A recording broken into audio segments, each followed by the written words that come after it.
Good morning दोस्तों। इस channel पर वीडियो को वॉच कर रहे सभी लोगों को हार्दिक अभिनंदन। जैसा कि आप लोगों को 10वां क्लास के लिए बायोलॉजी का एक आपको वीडियो, इसके पहले 3 वीडियो आप लोगों को बता दिया गया है, जिसमें आप लोगों को जैव प्रक्रम से संबंधित जो चरण होता है उसके बारे में बताया गया और उस पाठ से कितने ऑब्जेक्टिव प्रश्न बिहार विद्यालय परीक्षा समिति में पूछा जा चुका है, उन सबों का संग्रह उत्तर आप लोगों को आपके उसके क्या कहते हैं व्याख्या के साथ आपको उत्तर बताया गया है। आज मैं फिर चौथे वीडियो में जैव प्रक्रम का चौथा जो सीरीज है, चौथा जो भाग है उत्सर्जन, इस उत्सर्जन के लिए आप लोगों के सामने समक्ष उपस्थित हूँ और बिना समय को लॉस्ट किए हुए मैं अब चलता हूँ आपके प्रश्न के पास। तो बिहार विद्यालय परीक्षा समिति में इस पाठ का वेटेज बड़ा कम है। इस पाठ से प्रश्न ऑब्जेक्टिव या सब्जेक्टिव बहुत कम पूछा जाता है, वेटेज कम दिया जाता है। किसी भी विषय का रूल होता है कि किसी भी विषय में जितना भी अध्याय दिया जाता है, जितना भी पाठ आपको पढ़ने के लिए दिया जाता है, उसमें सबका बराबर वेटेज नहीं होता है। सबसे बराबर मात्रा में प्रश्न नहीं पूछा जाता है, सब में आपको कुछ न कुछ कम बेसी पूछा जाता है, कम ज़्यादा पूछा जाता है।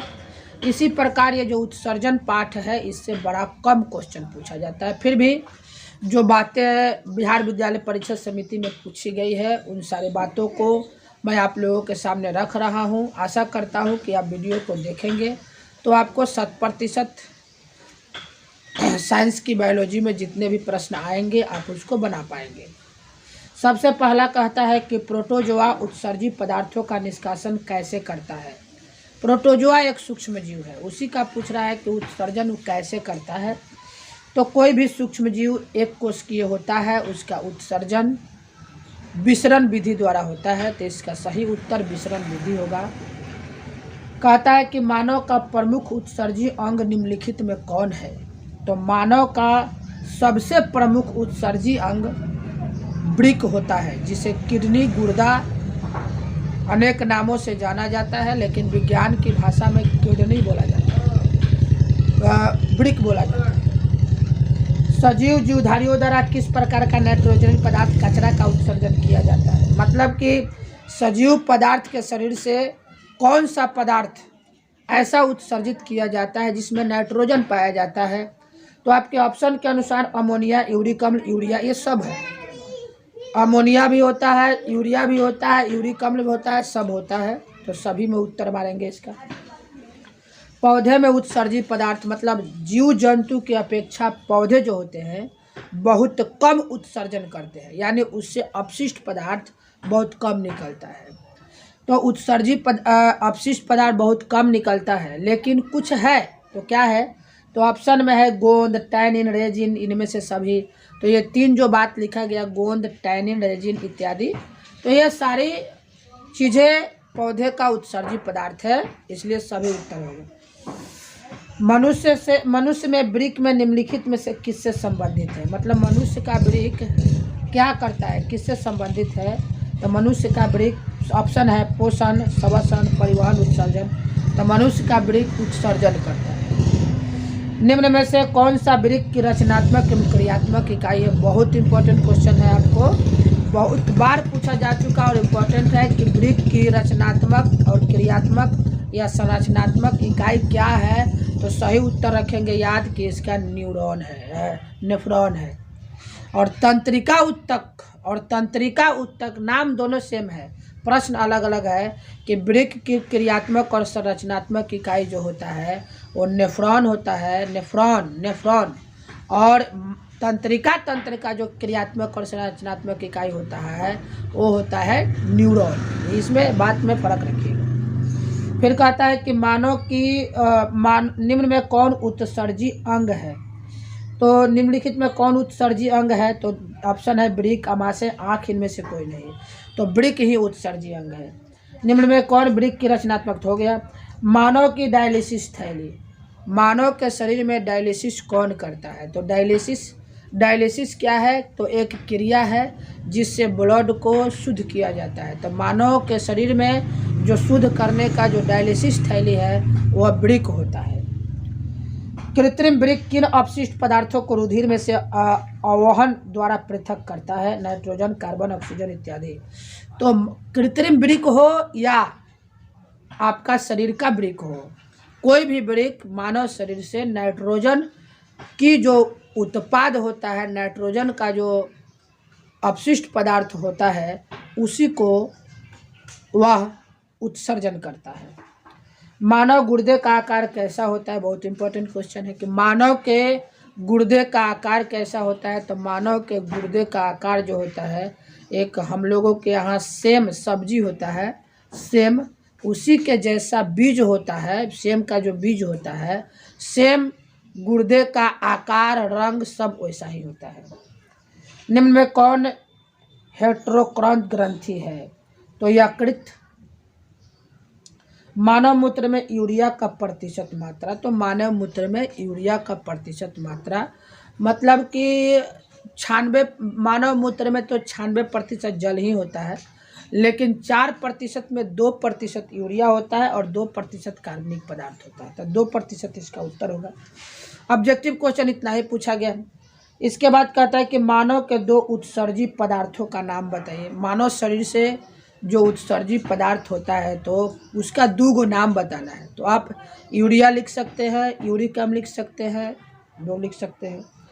वृक्क की रचनात्मक एवं क्रियात्मक इकाई किसे कहते हैं? तो अभी मैं बताया था कि मानव जो वृक्क का क्रियात्मक और रचनात्मक या संरचनात्मक इकाई होता है और नेफ्रॉन होता है। मनुष्य में वृक्क कौन सा कार्य करता है? तो वृक्क उत्सर्जन का कार्य करता है। पौधे में टैनिन नामक पदार्थ कहाँ संचित होता है? तो पौधे का जो उत्तक होता है उसी उत्तक में उसका उत्सर्जी पदार्थ संचित होता है।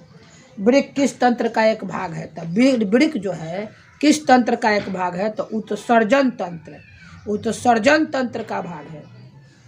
फिर कहता है कि उत्सर्जन की परिभाषा दे। उत्सर्जी पदार्थ क्या है? उत्सर्जन की परिभाषा क्या है कि मानव शरीर में जो अपशिष्ट पदार्थ, अनुपयोगी पदार्थ होता है उसको शरीर से जो बाहर निकालने की क्रिया होती है उसे हम उत्सर्जी पदार्थ कहते हैं। उत्सर्जी पदार्थ उत्सर्जन कहते हैं। जो हमारे शरीर में उपयोग होने के बाद जो हमारा उत्सर्जी पदार्थ होता है वह हमारा अपशिष्ट पदार्थ निकालने की क्रिया को उत्सर्जन कहते हैं। और उत्सर्जी पदार्थ क्या है? तो हमारे शरीर में बहुत से उत्सर्जी पदार्थ है। मुख्य प्रमुख देखिए, उत्सर्जी पदार्थ हमारे शरीर में मल है, मूत्र है, आंसू है, पसीना है, नाक से कार्बन डाइऑक्साइड है, यूरिया है, यूरिक अम्ल है, बहुत है। लेकिन जितनी शरीर से हमारा बाहर निकलता है सब उत्सर्जी पदार्थ है, लेकिन प्रमुख पूछता है तो यूरिया है, क्योंकि उसके उत्सर्जन के बिना हम लोग जी नहीं सकते हैं। दीर्घोत्तरीय क्वेश्चन कहता है कि मानव मूत्र के निर्माण विधि का वर्णन करें। मानव का मूत्र कैसे बनता है? नेफ्रॉन की नामांकित चित्र। लॉन्ग क्वेश्चन है, आपको बिना फिगर किए काम होने वाला नहीं है। उत्सर्जन क्या है? 2 प्रमुख उत्सर्जी अंगों के नाम लिखे। तो उत्सर्जन की परिभाषा हमने दे ही दिया। उत्सर्जी अंगों का नाम लिखे तो एक वृक्क है और वृक्क से संबंधित आपका उत्सर्जी पदार्थ होता है। जैसे मान लिया जाता है कि आपका मूत्र नलिका है, मूत्राशय है, ये सब उत्सर्जी अंग है। वृक्क का नामांकित चित्र बना देंगे। तो दोस्तों अभी इस पाठ में बहुत ज़्यादा नहीं था, इसलिए आप लोगों को जितना था उतना ही आपको बताया गया। और इस पाठ में आपको उत्सर्जी पदार्थ, उत्सर्जन और उत्सर्जी पदार्थों के बारे में जो आपको बताया गया, तो कुछ बातें और भी हमारे मन में आ रहा है जिसको आपको बता देना उचित समझ रहे हैं कि उत्सर्जन जो होता है, उत्सर्जन और उत्सर्जी पदार्थ मानव का एक महत्वपूर्ण क्रिया है, जिस क्रिया से के बगैर अगर कोई जीव चाहे कि हम जी जाए जी सके तो ऐसा असंभव है। जब तक कि आप उत्सर्जन नहीं करते हैं और उत्सर्जन के बिना आपका शरीर का कोई क्रिया कार्य नहीं करेगा, कोई क्रिया हो नहीं सकता या आप सही से नहीं रह पाएंगे।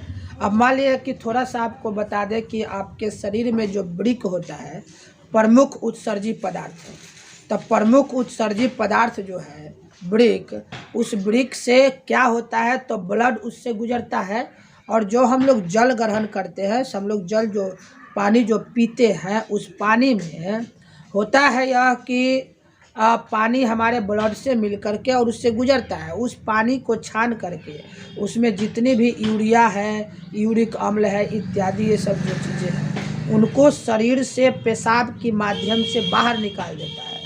और जिन लोगों का वृक्क में किसी प्रकार की बीमारी होती है वो सब बीमारी जो है आपको, वो बीमारी आपको होने के कारण क्या होता है कि वृक्क आपका क्षतिग्रस्त हो जाता है और क्षतिग्रस्त होने के कारण आपका जो ब्लड है वो रिफाइन नहीं हो पाता है और उससे जो यूरिया है वो बाहर निकल नहीं पाता है, जिसके कारण वो आपके ब्लड में रहेगा और ब्लड में रहने के बाद पॉइजन पैदा करता है, जिसके कारण जैसे ही आपका वृक्क में किसी प्रकार का अगर दिक्कत आता है तो आपके शरीर में जगह जगह सूजन होने लगेगा।